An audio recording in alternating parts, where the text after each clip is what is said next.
Assalamualaikum warahmatullahi wabarakatuh. Perkenalkan, nama saya Sucipita Haninaki. Kali ini izinkan saya melanjutkan materi mengenai ekonomi teknik, yang dimana pada kali ini kita akan membahas mengenai cash flow. Cash flow adalah tata aliran uang masuk dan keluar per periode waktu pada suatu perusahaan.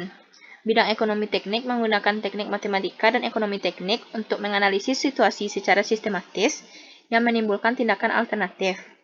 Langkah awal dalam masalah ekonomi teknik adalah menyelesaikan suatu situasi atau setiap jalur alternatif dalam situasi tertentu, menjadi konsekuensi atau faktor yang menguntungkan dan tidak menguntungkan. Cash flow ini terdiri dari, yaitu cash in dan cash out. Cash in ini atau uang masuk umumnya berasal dari penjualan produk atau manfaat terukur, benefit. Sedangkan cash out, uang keluar, merupakan kumulatif dari biaya-biaya atau cost yang dikeluarkan. Cash flow yang dibicarakan dalam ekonomi teknik adalah cash flow investasi yang bersifat estimasi atau prediktif, karena kegiatan evaluasi investasi pada umumnya dilakukan sebelum investasi tersebut dilaksanakan. Jadi perlu dilakukan estimasi atau perkiraan terhadap cash flow yang akan terjadi apabila rencana investasi tersebut dilaksanakan. Dalam suatu investasi secara umum, cash flow terdiri dari 4 komponen utama, yaitu ada investasi, operational cost, interest cost, dan yang terakhir ada benefit atau manfaat. Untuk investasi ini yaitu merupakan biaya awal yang dikeluarkan untuk memulai proyek atau investasi. Biasanya berupa pembelian aset tetap seperti mesin, bangunan, tanah, atau biaya pengembangan awal proyek. Yang kedua ada operational cost, yang dimana ini merupakan biaya yang dikeluarkan untuk menjalankan proyek secara rutin seperti biaya tenaga kerja, bahan baku, biaya pemeliharaan, listrik, dan lain-lainnya. Yang ketiga ada interest cost, yang umumnya merujuk pada biaya bunga atau biaya pembiayaan, yaitu biaya yang timbul jika investasi didanai melalui pinjaman atau sumber pembiayaan lain yang mengenakan bunga.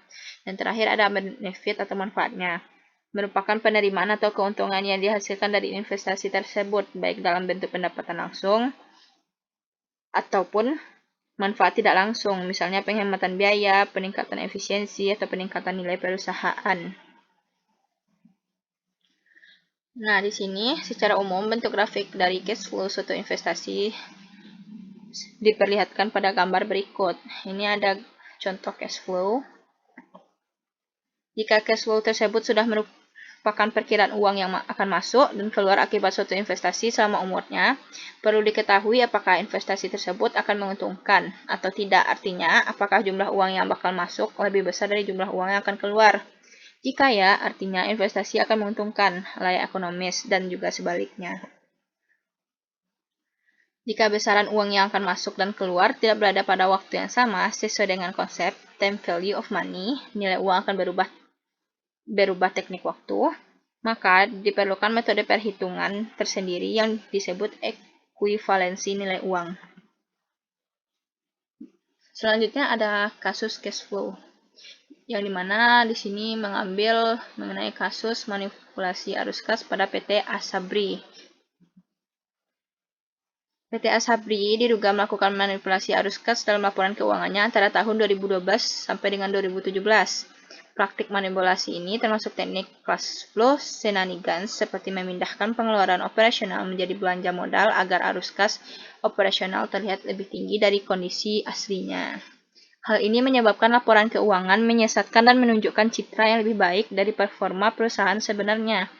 Manipulasi tersebut berpotensi mengaburkan informasi penting bagi pemangku kepentingan dan mengindikasikan lemahnya sistem pengendalian internal.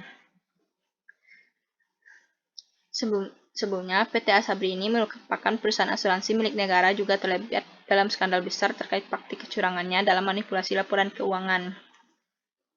Pada tahun 2020, kasus manipulasi laporan keuangan yang melibatkan Asabri menjadi sorotan publik setelah ditemukan adanya ketidaksesuaian dalam laporan keuangan dan kerugian investasi yang sangat besar. Investigasi menemukan bahwa antara 2011 hingga 2019, sejumlah pejabat tinggi Asabri berkolusi dengan pihak eksternal untuk mengelola saham secara tidak wajar. Para pejabat tinggi Asabri membeli atau menukar saham dalam portofolio Asabri dengan saham yang harganya telah dimanipulasi, sehingga memberikan kesan nilai yang tinggi, tetapi sebenarnya merugikan negara hingga 22,78 triliun rupiah. Nah, jadi apa itu cash flow shenanigans?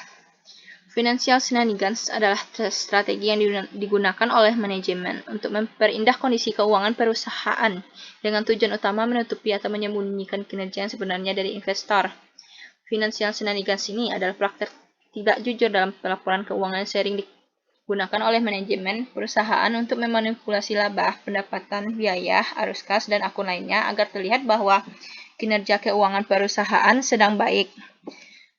Cash flow shenanigans ini adalah sebuah praktik kecurangan yang dilakukan dengan mengarahkan seluruh arus kas masuk yang diinginkan ke bagian operasional dan memindahkan arus kas keluar yang tidak diinginkan ke bagian investasi dan pembiayaan. Strategi ini bertujuan untuk menghasilkan laporan arus kas yang tampak sempurna.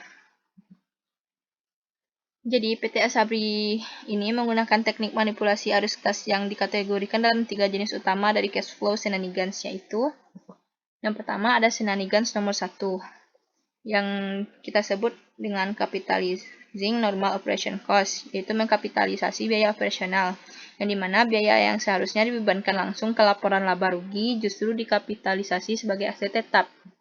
Yang kedua ada shenanigans nomor 2 yang disebut dengan misclassifying the cash flow atau mengelompokkan kas secara tidak tepat, yang dimana pengeluaran yang seharusnya termasuk dalam aktivitas operasional diklasifikasikan ke aktivitas investasi agar arus kas operasional tampak tinggi.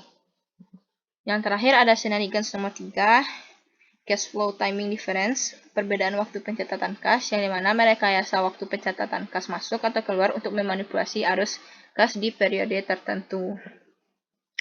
Jadi, pada kasus ini ditemukan indikasi kuat manipulasi laporan arus kas Asabri tahun 2012 hingga 2017 dengan teknik manipulasi arus kas 1, 2, dan 3, yaitu misclassifying activity, capitalizing expense, dan lainnya.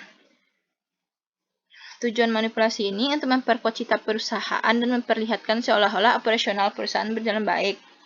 Metode utama yang digunakannya yaitu kapitalisasi biaya operasional dan pengalian sumber arus kas antar kategori, operasi, investasi, dan pendanaan.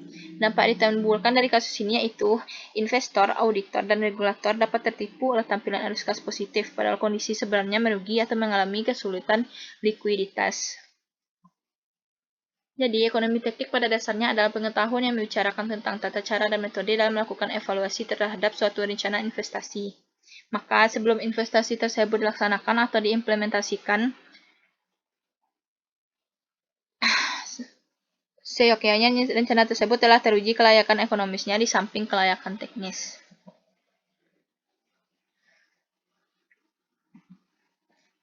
Sekian dari pembahasan materi mengenai cash flow pada kali ini. Apabila ada kesalahan dalam penyampaian, mohon dimaafkan. Wabillahi taufiq wal hidayah. Wassalamualaikum warahmatullahi wabarakatuh. Terima kasih banyak sudah menonton dan menyaksikan.